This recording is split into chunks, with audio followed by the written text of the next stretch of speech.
الكريم من كان نفسه وعمل لما بعد الموت والعالم من تتبع نفسه هواه وتمنى على الله او كما قال رسول الله صلى الله عليه وسلم.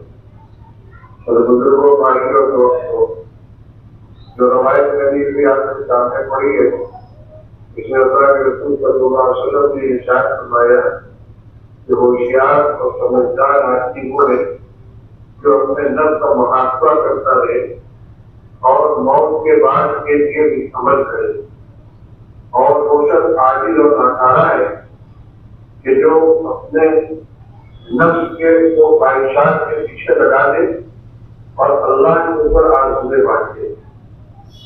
میں آج کی صدی پاک کے پہلے ٹکڑے کے متعلق کچھ بات کرنا چاہتا ہوں۔ آپ نے ارشاد فرمایا کہ سمجھدار وہ شخص ہے جو اپنے نفس کا محاسبہ کرے۔ آج ایمان والے کو چاہیے کہ اپنا جائزہ لیتا رہے، اپنے اعمال کا بھی جائزہ لے، اپنے اخلاق کا بھی جائزہ لے اور اپنے معاملات کا بھی جائزہ لے۔ پھر جو اس میں کبھی کوئی محسوس ہو اس کا علاج کرنے کی کوشش کرے۔ صحابہ کرام رضی اللہ تعالیٰ عنہ کا یہی حال تھا، اپنے بارے میں مطمئن ہو کے نہیں بیٹھتے تھے۔ حضرت حنظلہ رضی اللہ تعالیٰ عنہ کا واقعہ مشہور ہے کہ ایک مرتبہ راستے میں حضرت صدیق اکبر رضی اللہ تعالیٰ عنہ سے اس کی ملاقات ہوئی۔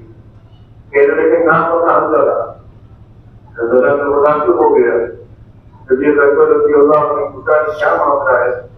کہنے لگے کہ ہم رسول اللہ صلی اللہ علیہ وسلم کے مجلس میں رہتے ہیں اور ہمارا حال یہ ہوتا ہے کہ جیسے جنت و جہنم ہماری نگاہوں کے سامنے، جب وہاں سے چلے آتے کہ لوگ گھر کے باقی نکلے تو رسول اللہ صلی اللہ علیہ وسلم اور حضرت عمر رضی اللہ عنہ نے ارشاد فرمایا کہ بھئی یہ بات ہمارے جیسی ہے، چلو حضور کی فکر سے چلے۔ آپ نے فکر سے حاضر ہو کر اپنی بات حاصل کی تو رسول اللہ صلی اللہ علیہ وسلم نے اس کا اطمینان دلایا اور مساعتاً فساعتاً، یعنی ہمیشہ ایک جیسی کیفیت نہیں رہتی، کبھی ایسی کبھی ویسی۔ یہ بھی فرمایا کہ جو حال میری مجلس کے اندر رہتا ہے اگر یہی حال تمہارا ہر وقت رہے تو فرشتے راستوں میں تم سے مسافہ کرتے رہیں گے۔ بہرحال ایک بات محسوس کی ان لوگوں نے تو فوراً اس کے بارے میں رسول اللہ صلی اللہ علیہ وسلم کی استشہاد کیا، اس کا اعلان معلوم کیا۔ ایسی ایک روایت ہے کہ رسول اللہ صلی اللہ علیہ وسلم نے ارشاد فرمایا کہ جس شخص کے دل کے اندر رائی کے دانے کے برابر میں تکبر ہو جنت میں نہیں جائے گا۔ اس پر مسجد میں سے کسی صاحب جان کے کیا رسول اللہ، آدمی یہ چاہتا ہے اس کا کپڑا اچھا ہو، اس کا جوتا اچھا ہو، کیا یہ بھی تکبر میں داخل ہے؟ آج فرما نہیں، اللہ تعالیٰ صاحب جماعت ہے، جماعت کو پسند کرتے ہیں۔ یہ تکبر نہیں ہے کہ آدمی اچھا کپڑا پہنے، اچھا جوتا پہنے۔ تکبر یہ ہے کہ آدمی حق کو قبول نہ کرے اور دوسروں کو حقیر کرے۔ یہاں بھی میں یہ یاد کرنا چاہتا ہوں کہ جب رسول اللہ صلی اللہ علیہ وسلم نے تکبر کی برائی بیان فرمائی تو فوراً صحابی کو یہ خیال ہوا کہ ہمارا اچھے کپڑے جوتے استعمال کرنا کہیں تکبر کے اندر تو شامل نہیں ہے، اور انہوں نے اعلان کیا۔ بس ہمیں بھی اپنے اعمال اور اخلاق کا جائزہ لیتے رہنا چاہیے۔ جو چیزیں ایسی ہیں تو ان کا خود علاج کر سکتے ہیں، خود کے علاج کریں۔ مثال کے طور پر نماز میں اندر سستی ہو رہی ہے تو اس کے لیے کسی سے پوچھنے کی ضرورت نہیں ہے، خدا کا چاہتے کہ اللہ کے بھی مسجد میں پہنچے، پابندی کر رہے ہیں۔ معمولات کے اندر سستی ہو رہی ہے، تلاوت نہیں ہو رہی ہے، اس میں کوئی بیماری نہیں ہے، سستی کو دور کریں، سستی پیدا کریں، قرآن پاک کی تلاوت کریں۔ ایسی تصویرات میں ذکر ہے، غفلت ہو رہی ہے تو اس پہ علاج سے صرف کرانے کی ضرورت نہیں ہے اور اس کی اصلاح کریں۔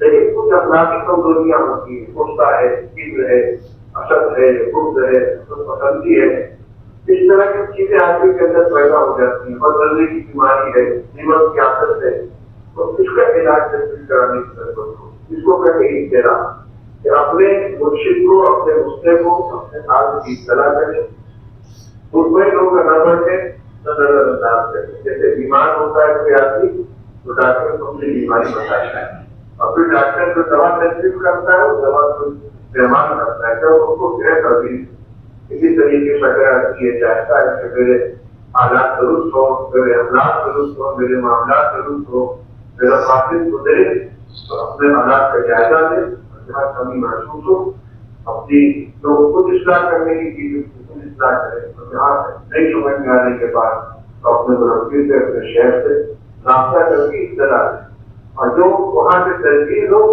اس کے اوپر عمل کرے۔ یہ ایک اطلاع اور ایک اتباع، کسی چیز کے خود احتیاط کر کے رہنا چاہیے کہ کوئی ایسا عمل حضرت نہ ہو کہ جس کی وجہ سے دامن عمل کے اوپر چھپا لیں، چاہے وہ آواز مراد واجبات کے قبیل ہو یا چرن مقدمات کے قبیل ہو، دن و عبادات ہو یا معاملات ہو، حقوق العباد کا تعلق ہو یا حقوق العباد سے ہو، ہر چیز کے اندر جو شریعت تمام چیزوں کو مجبورے کا نام ہے۔ لیکن یہ چیز اس کو اوپر حساب نہیں ہے کہ ہماری نماز ٹھیک ہو گئی کے بعد پر معاملہ ٹھیک ہو گیا، ہر چیز کو ٹھیک ہونا ہے، ہر چیز کو نظر رکھنی چاہیے، اور اپنے بارے میں کچھ تمہاری نہیں رہنی چاہیے۔ اگر شادی کا ہوئے رضی اللہ تعالیٰ رسول ہے اس علم و پر ہو، اپنے آپ کو کچھ جانا، دوسروں کے بارے میں تو کوئی تمہاری رکھنی چاہیے، لیکن اپنے بارے میں کچھ تمہاری اچھی چیز نہیں ہے، اپنے بارے میں مطمئن ہو تو بیٹھنا اچھی چیز نہیں، اور پھر اپنے سے بدگمان ہو، میرے اندر خرابیاں نہیں، تلاش کرو، تلاش کرنے کے بعد کوشش کرو۔ اللہ تعالیٰ کی توفیق عطا فرمائے کہ وہ اپنے مطالبے کو جانے، اس کی اطلاع کرے اور اس کا علاج تجویز کرائے، پھر اس کو عمل کرنے کی کوشش کرے۔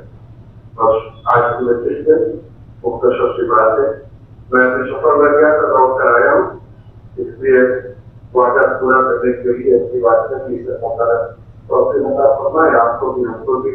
وآخر دعوانا الحمد للہ رب العالمین۔